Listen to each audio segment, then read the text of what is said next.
The minister is calling this a timeout. Is that how you see it? I feel like he's treating us like children, and it's time out. That's for sure.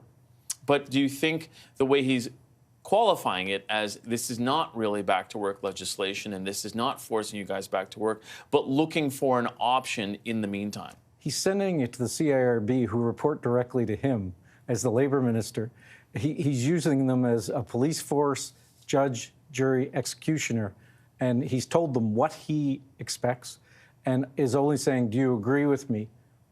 Who there is going to say that they don't? You were last here earlier this week, and I think a lot of people are curious. Are you at the table? When was the last time you sat across from Canada Post to actually try and sit down and exchange numbers or exchange proposals? At the first of the week, we had presented to Canada Post a proposal, and they did not reply to us, but did yesterday ask some questions around some of the things that we had in our offer. And we responded to that as quickly as we could, which was the same day, yesterday. And this morning, Friday the 13th, we wake up to Minister McKinnon. So how surprising is that, given what McKinnon said? He says that, look, it's essentially at an impasse right now and things are going in the wrong direction. Given what you said about what happened yesterday, do you think that the minister has it right or wrong about where things are going? Well, it's not surprising, but it's shocking, I guess. That's the problem. He's not at the table, and you're always at an impasse until you have a deal. Mm-hmm. So when both parties are up against it, we started our 5th week of strike, and he says he's going to put it off until May. We have to start over from day one. And if we were to go back out on strike, the public, our members, who's going to put up with that twice in a year? Yeah, and I'm going to come back to how the public is feeling about it, but I want to get back to what's happening at the table. The minister says the mediator is saying that positions have hardened. Is that how you feel about it? Well, I think both positions are hard. People are dug in. But have they dug in more as we go on here? No, I don't think I'm as dug in as I was 12 months ago, and I don't think I'm as dug in as I was 2 weeks ago. The union has moved. We moved on wages. The last time I was here, I had reported to you that we had gone down to 19% over 4 years. Mm-hmm. Basically, the response we got through the media was Canada Post said that's not enough. Well, you know, what is enough? Because 11.5 wasn't, and they had told you through Mr. Hamilton that they had moved from 11.5, but today we're hearing that 11.5 is their final offer. So this is where we're here now, and I think a lot of Canadians look at it and they say, as you had mentioned, this is going on the 5th week. The last time there was a postal strike, it was 5 weeks, and then that was also, it had a similar result where there was a forced back to work. How do you balance the fact that you probably are very cognizant of how this is impacting Canadians, Canadian businesses, and not only are you battling the issue at the table, but there's a public relations battle that you have that you may not be, as this continues to go on, currying favor with Canadians. How do you balance that?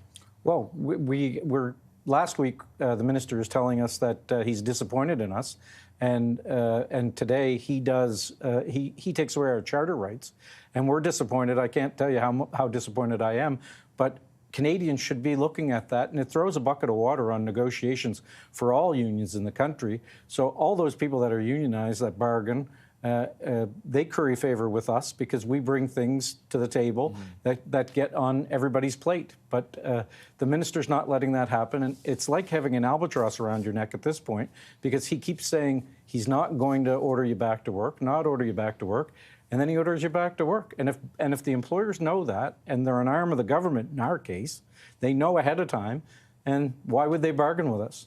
But Canadians also look at this and say, look, some of the demands that you have, the things on the table, 7 weeks of vacation, 13 personal days, and I know that 7 weeks of vacation had been negotiated previously, but also the fact that 70% of employees are top of scale in terms of wages, and there's still an ask that's fairly high. This is way more than 10%, as you had said.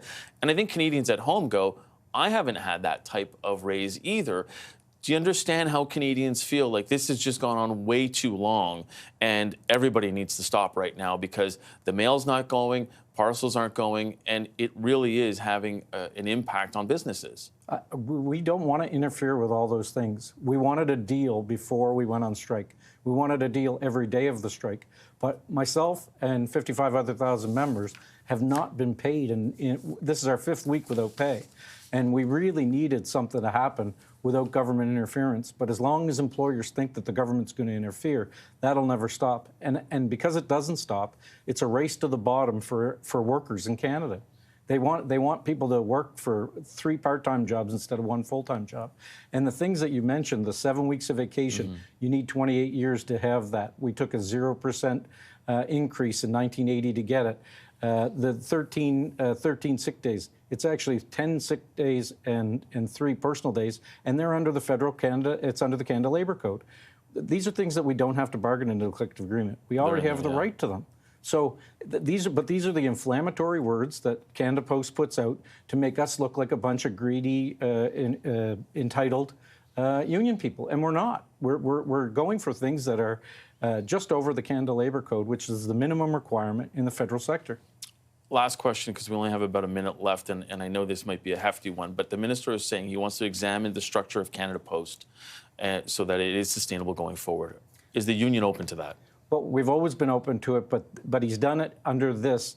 And this is why we think that this plan is a plan from the beginning, and the fact that this is where they wanted to get to.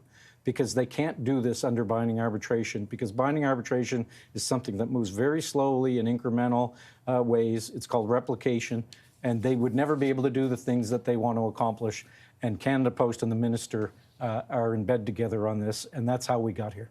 Okay. Jim Gallant, we're going to have to leave it there. He is negotiator with the Canadian Union of Postal Workers. Thanks so much for joining us again. We appreciate it. Thank you.